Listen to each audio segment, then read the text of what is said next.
When I took this photo, I had no intention of taking a picture of a squirrel, and yet that's what happened. It was a nice day on campus, and I was out walking around with my camera, and there's like a little route that I take sometimes where I go from my building down to Theta Pond, and then I'll go north a little ways and back, or south a little ways and back, and the whole thing takes 5 minutes. It's just a nice way to get out in the afternoon.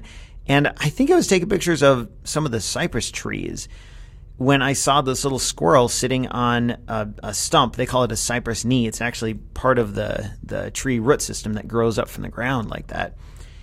And he actually didn't run away when I kind of knelt down and got close. He did after a little while, but it was kind of fun to get close to this squirrel and take his picture. I knew that I was pretty limited in terms of what I could accomplish compositionally with my 50mm lens. You can't get that close to something like a squirrel, but you can get kind of close, especially on a college campus, if they're preoccupied with something, if they're eating an acorn or something like that.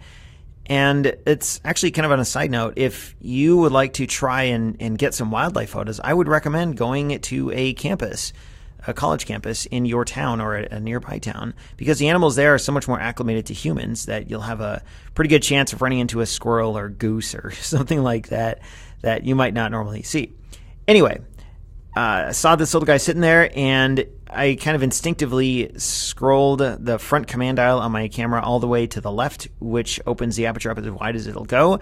I know that it results in a slightly less sharp photo and kind of a finicky depth of field, but I really wanted to separate the squirrel from the background. And at as far away as I was from the squirrel, and as far away as the squirrel was in the background, the best way to do that was with a wide aperture. So I kind of took a chance, fired off a couple pictures, and I liked how they turned out. So there you go. I think I did crop in a little bit, which is always handy. Don't remember if I shot this with the D750 or the D7100, but either way, it was a fun shot to take, and I hope you enjoy looking at it.